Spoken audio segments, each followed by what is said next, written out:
Doom 2016 and Doom Eternal were both among the best games of their respective years, so expectations from the upcoming Doom the Dark Ages are high, to say the very least. Based on everything we've seen of the game, however, it sure looks like it's once again taking incredible shape as yet another unmissable rip-roaring FPS adventure.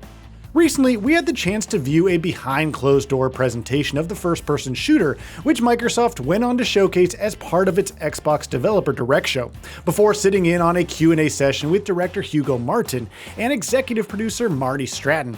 Here, we're going to go over the most significant details that we gathered on the game, from its story and combat to its new weapons, mechanics, larger levels, and more. Story details. As we've known for a while, Doom the Dark Ages is serving as a prequel to Doom 2016. Players will once again step into the shoes of the legendary Doomslayer, a super soldier caught in the midst of a medieval war against the forces of hell. According to id Software, the game will be a great entry point for newcomers, given the fact that it takes place before both of the modern Doom titles. Its story will, however, lead directly into Doom 2016, which means veteran fans will also have plenty to chew on. And what exactly is the narrative setup? It hasn't revealed much, but has confirmed that the game will begin with the Doomslayer imprisoned, with his powers coveted by his enemies, but withheld from his allies. Take what you will from that.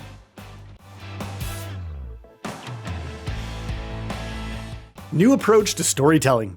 Doom has never been too focused on storytelling, with narrative usually taking a back seat, even if there is never any shortage of compelling lore and backstory to dive into. With the Dark Ages, however, the series is changing its approach. Director Hugo Martin says about the game's story, it's easier to access now as we've taken the narrative out of the codex and into the cutscenes, featuring new characters, old allies, and powerful new villains. He has also described the story as big and a summer blockbuster event with everything on the line. In the aforementioned Q&A, the devs also revealed that the game has more cutscenes than either of its predecessors, but did not provide any specifics.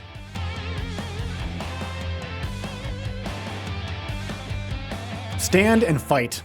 Now let's get to the meat and potatoes here, because this is Doom after all. So what's the combat looking like? Well, it's looking aggressive, which isn't surprising for the series, but it is going about it in a different way.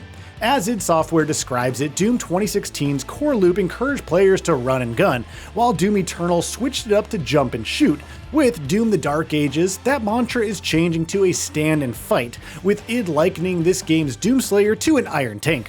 Martin describes it as a grounded combat system with an emphasis on power over the acrobatics of Doom Eternal. Shield Saw. At the heart of Doom the Dark Ages' new approach to combat will be a number of new tools and mechanics, chief among them being the Shield Saw. Players will be able to block, parry, and deflect incoming attacks, while the shield can also be thrown as a weapon, cutting distant enemies with the saws on its perimeter. Every action taken with the Shield Saw will be with a single button, all being contextual. According to the devs, that's part of a wider initiative to remove some of the excessive input and controls related complexity of Doom Eternal. Melee options. The Shield Saw is ultimately a defensive tool. In keeping with the game's more aggressive nature, however, players will also be encouraged to stand and fight by using multiple new melee weapons. The 3 new melee options available to players will include an iron flail, an electric gauntlet, and a spiked mace. Like with the shield, there will be one single button dedicated to all melee actions, with actions being contextual.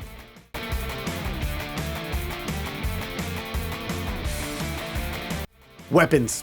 The weapons are obviously always VIPs in any Doom game, and the Dark Ages isn't turning its back on that tradition by any means. In addition to its new melee options and the Shield Saw, id says that the game will also feature some of the most ridiculously powerful weapons to ever come from the studio. Director Hugo Martin says the Dark Ages roster of weapons will be filled with mean and ancient tools of destruction that are built to butcher, impale, and shred the minions of hell with. Only in Doom, that's the mission statement for the design of these never-before-seen, insanely fun use tools of mayhem, he says. Changed glory kills. Yes, obviously glory kills are coming back in Doom the Dark Ages, don't worry, but they're taking a different form here.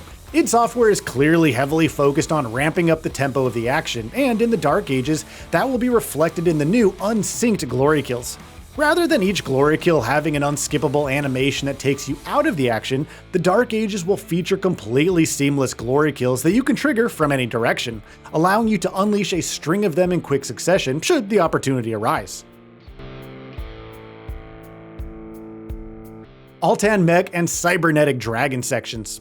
Doom the Dark Ages reveal trailer last year showed glimpses of the Doomslayer controlling a cybernetic dragon in gameplay sections, and now we have more info on that. The shooter will not only allow players to pilot a fire-breathing cybernetic dragon wielding a Gatling gun, but also building-sized Atlan mechs. And these won't just be one-off set-piece sections either. Says Hugo Martin, neither of these are one-and-done features.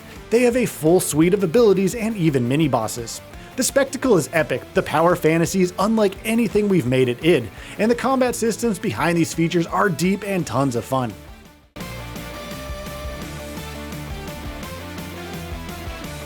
Exploration.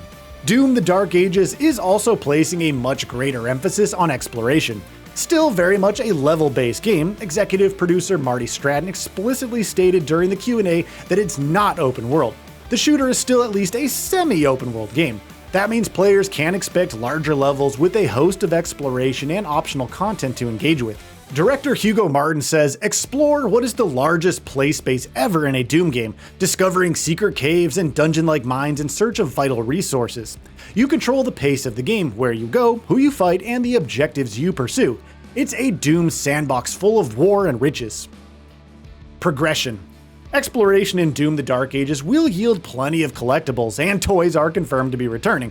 But in the Q&A, Martin also stated that the rewards for exploration would now be more deeply tied to progression and upgrades. Specifics on what progression mechanics will entail are scarce, but it has said that through exploration, players will constantly be unlocking new abilities and powers. The game's recent presentation also showed brief glimpses of skill trees, where players will be upgrading their tools by spending runes, including the shield saw and presumably their melee weapons. Locations.